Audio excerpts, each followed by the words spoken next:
Anna's around town. She's at the Antiques and Garden Fair at the Chicago Botanic Garden. Hey, Anna. Good morning. I'm with Marty Shapiro, who is a co-owner of the Finnegan Gallery in Chicago. So, Marty, you're saying we're bringing the outside into our house. What are the trends? Absolutely. People are now making these large conservatories, solariums, and items that used to be just considered and relegated to the outside are now coming inside the home, and people are just really enjoying these. This is my favorite, this bench. Tell me about the bench. It's a terrific piece. It's from England. It's from the Oxfordshire area. It's reconstituted stone, and then they have these great encrusted stone sections all over it. I could see a piece like this in even a contemporary setting with terrazzo floors. I mean, Nice. It's a great, great piece. Nice. And I got to go, Marty, because we're running out of time. But when we come back, we will show you more of what you can find at the Antiques and Garden Show here at the Chicago Botanic Garden. Even affordable stuff coming up around town. Yeah, Anna's around town. She's at the Antiques Garden Fair at Chicago Botanic Garden. Hey, Anna. Good morning. It's its 10th edition, and I'm here with Michelle Oswald. Michelle, when I think antiques, I think it's going to be expensive. Oh, this show has a lot of diversity for you. We have antiques dealers and artisan dealers coming from all over the country, showing objects in every price range for every budget and every taste. Tell me about this, where you have all these flowers. Well, this is a repurposed item, things that antiques dealers are doing a lot. It's a potato gathering basket. You throw a couple of plants into it, and it makes a beautiful centerpiece for a spring luncheon. How much would this be? This $25. Oh, that's pretty good. Yeah. I love this. This looks like a sundial, but it's not. It's not. It's an old plow gear. Industrial is very popular in the antiques field now. So you put this on a wrought iron base, or you hang it on a wall, and it's a piece of sculpture, and it adds color and shape. If you're tired of your glass vases, I like this. Tell me about Flower that. frogs. They are so collectible and so cute. Those little prongs on the inside help you to arrange your flowers into a beautiful, simple arrangement. You have them in here. You have them in here too. Yes, you just add a little bit of water and stick the flowers in, and it stands up. All right, let's move along. What else do you have? These are beautiful, hand-painted porcelain flowers, under $200, and the detail is amazing. You say under $200, and I almost gasped. But this is under two, so it's Yeah. 100 something. Yes. Because it's handmade. Yes. Wow, it's gorgeous though.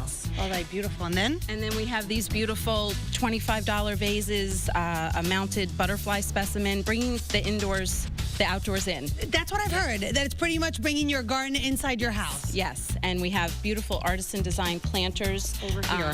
and statuary for your garden, all under $100. You can add a lot of garden feel for the buck. That's fantastic. That's fantastic. So it's Friday and Saturday? Friday, Saturday, and Sunday from 10 to 5 each day. You get to see the beautiful gardens while you're here. There's display gardens inside the show. There are floral design booths to Is get it part of the general admission? of the garden. No, it's a separate admission, $15 at the door. Perfect. All right, we'll have more, but we're going to talk flowers, and we'll answer your questions, all botanic, all morning long, coming up around town. Got it out. Back to you. Thanks, Anna. Hey, Anna. It's beautiful outside, and you want to plant some beautiful flowers in your pot. I'm here with Mike. Mike. I'm horrible with names. Mike, good morning. So does it have to be the same flower in the pot, or how can we add some texture to it? No, actually we want to create variety. The keys to creating a successful container is to layer and incorporate different textures. Okay. By layering, we mean introduce something tall in the center. Oh, give it different levels. Right. Something medium in the middle, and then something trailing or hanging down the basket on the sides. That's beautiful. And then introducing different texture would be something like this is a fine texture, next to something with a coarse texture, like a big leaf, and then something with a medium texture. And then you can actually make it a nice centerpiece for a brunch or something like that, right? Exactly. We can mix perennials and we can mix annuals together. That's fantastic. All right, when we come back, we'll answer all your questions during our Botanic Garden segment. Thank you. Thank you. Back to you. Hey, good morning. They have a great antiques fair going on, and the fall place is in bloom, right, Chris? Spring is in its full glory. So How many tulips do we have?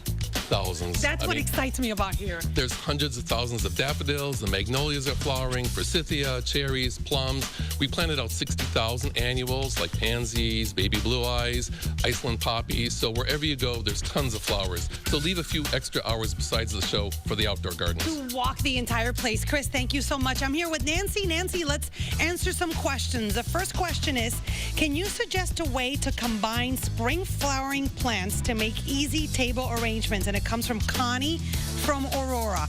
earlier you talked about those frogs and the glass holders. So that's a great way to start. And what you want to do is just put maybe some flowering branches. This is forsythia or redbud to the middle. And then I'm just cutting and putting the daffodils right in the holes that this provides. So very easy, just pop that in. And think of maybe the branches in the middle and the flowers to the outside like a ring or corners of a square. The secret is levels. Levels, right, exactly. How long will this last as a centerpiece? Oh, at least 5 days, I would say. Do or you more. water it? Do you add water? Change Absolutely. It? Oh, okay. There's water here, and then you just follow the holes.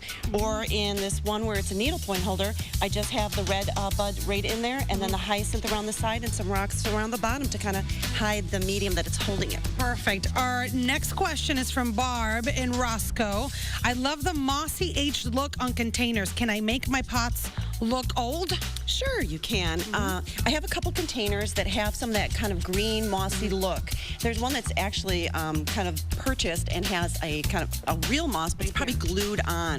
So what you want to do is you can either do it with paint or moss, use fresh live moss, and you're going to mix it up with yogurt or buttermilk, which is... What? I know, it's a milkshake. We call it a moss milkshake. And what you're going to do is you're going to paint this on. Okay. So you just take that. I mashed it all up. This is not an Oreo milkshake. Okay. You're just going to paint that on, let it dry, keep it in a shady location and mist it. In about, I would say, a month to 2 months, you'll get that green patina. And if you want something fast, just take some paint. This is an outdoor patio paint, so it can take the outdoors. And you're going to take a sponge. And actually what I did, I just took some of that other moss, and I'm just going to sponge that on. Perfect. And then I layer it. So I put like a light green, a dark green, and a little bit of black. Nice. And you can paint it and have it instantaneous if you can't wait a few months. Exactly, if you don't have the patience. All right, Nancy, thank you so much. If you need more information, you can text us at Around Town and check out their antique fair this weekend, Friday, Saturday, and Sunday. Back to you.